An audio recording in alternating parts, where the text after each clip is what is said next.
You're about to discover everything you need to know about Silversea's Silver Cloud expedition cruise ship.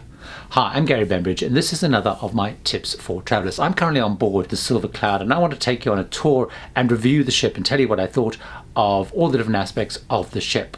The Silver Cloud was originally built in 1994. It was converted in 2017 from a cruise ship into an expedition ship. It became an Ice Class 1C, which means its hull was strengthened so it can push through some sea ice. It has 7 passenger decks, 212 crew. In the polar regions, it takes 240 people, and it's a pretty fast ship, which is really important for things like traversing the notoriously troublesome Drake Passage between the Shire and Antarctica.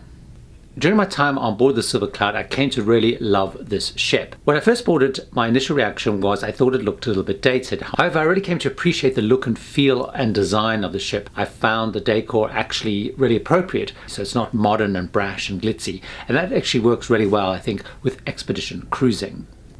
In terms of choice of facilities, the ship actually has a lot to offer, especially for an expedition ship. So let's take a look at the main facilities. Silver Cloud has a very wide choice, again for an expedition ship, of dining. There's actually 5 dining options altogether. The main one is the restaurant. That's the main dining room. It's open for breakfast, lunch and dinner, and of course it is a waiter-served restaurant. Great food down here, and whether you want a table for 2 or even a table for 1 or a larger table, they have enough space to cater for all of those different needs. The second most popular dining option is La Terrazza. Now, La Terrazza is up on deck 8. During breakfast and lunch, it's a buffet, and in the evening, it becomes an Italian restaurant. And you do have to make reservations for that. So it is included within the fare, but you do have to make reservations. Very popular, really good Italian food.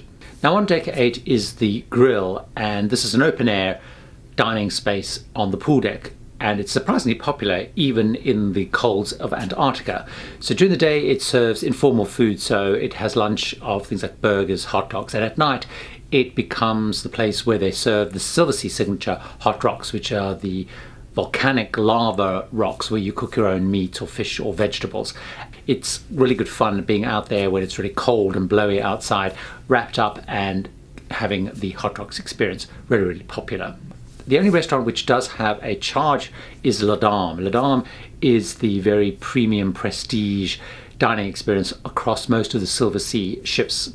The last dining option is 24-hour room service, so whether it's breakfast, lunch, midnight snacks, and also during evening times you can actually also order from the main dining room menu. So there's a lot of choice of dining options. The one thing which they don't really have is because there's no buffet option in the evening. If you do want something really just quick and fast, your only real option is room service. I did that a couple of times because I didn't want to go and do a whole sit-down meal after a day exploring.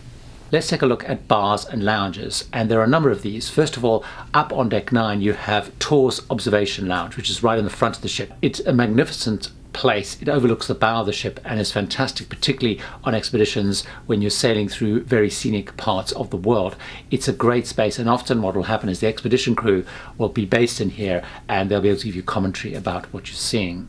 Down on deck 8 is the Panorama Lounge. This is where you have early riser breakfasts, you have teas and coffees in here all day, and in warmer climates you can also sit outside. Just off there is the Smokers Lounge, the Cigar Lounge, and particularly because in some places it's too cold to go out and smoke on deck, it has its own smoking lounge just off the Panorama Lounge. In warmer climates, although to be honest, even in cold climates, the pool bar is open pretty much during the day into the evening.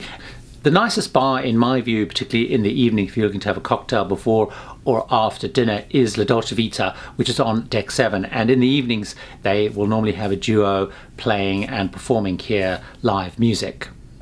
Now, in terms of entertainment, being an exploration ship, there is not a lot of laid-on entertainment. Saying that, though, you do have the Explorers Lounge where you have all your briefings and expedition lectures. So the main focus of entertainment is really enrichment. So the expedition team, of which there can be up to 28 people, ranging from historians to botanists to experts in birds and wildlife, and there'll be briefings every day and lots of different talks. But there's no production shows and there's no shows as such. It's very much enrichment focused, and that really happens in the Explorers Lounge.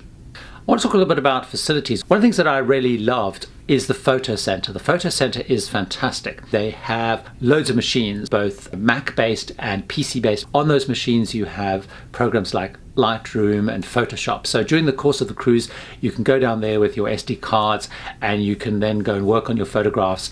And then you also have a choice of actually printing those out. There is a charge to print those out. The other thing which they do is they offer a range of free and paid for training sessions. You can learn how to use Lightroom, go on one-to-one photography tuition, you can go on group classes. It's a really, really great initiative. In terms of other facilities, well, they have the usual things that you would expect. They have a fitness center, a pretty big fitness center actually, considering the size of the ship. A spa, of course, with the beauty center and the usual spa treatments. You also have a small library, which is actually pretty well stocked. There's also a guest laundry, a free-to-use guest laundry. There's the mudroom where you keep all your boots, where you get ready and come back from expeditions. Being an expedition ship, it also has 18 zodiacs to take people out on the various excursions, and also it has 10 kayaks. And I know they are trying to increase the amount of kayaks they have because it's incredibly popular.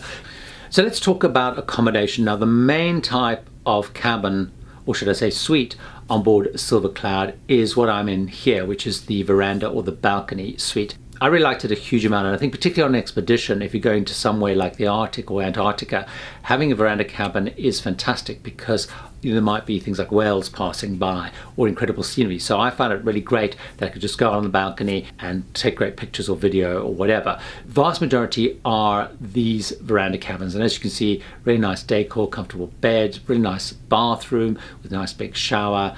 Of course, they then do have much more premium suites as well, owners suites, medallion suites, silver suites, which are much bigger. But the main type of cabin is this one that I'm in. Built originally as a classic cruise ship, the Silver Cloud was converted in 2017 into an expedition ship. And as I mentioned earlier, my first impressions when I came on board is I thought maybe it was a little bit dated. However, I came to really appreciate the look and feel of the ship because I felt it tied really beautifully with the expedition process. It wasn't glitzy and modern. It really fitted in with the kind of the classic and the historic sense of going on an expedition. The accommodation itself, incredibly comfortable. I loved my cabin. I love the beds, I love the amount of space, and really appreciate the bathroom with a nice big shower. There's a surprisingly large amount of choice in terms of dining options and bars, considering this is an expedition cruise. And probably the only niggle that I had of everything that was that in the evenings, if you wanted to have something quick and fast, your only real option was really to have room service because there was no quick and fast option. Silver Cloud Expedition cruise ship, great ship, really liked it. I can see why so many people are so passionate about the ship. So many people I know really love this ship, and it is a great ship to do an expedition cruise on. If you're considering going to Antarctica and you've got to go through Drake's Passage, this ship is very fast and it can actually deal with waves pretty well. So it's a really good ship. Hopefully you found that helpful and it's helped you decide if the Silver Cloud is the right ship for you if you're thinking of going on an expedition and thinking of going on an expedition with Silversea. I'd love it if you watch many more of my Tips for Travelers videos. They're designed to help you make more of your precious travel time and money, whether it's on land, on sea, or on rivers.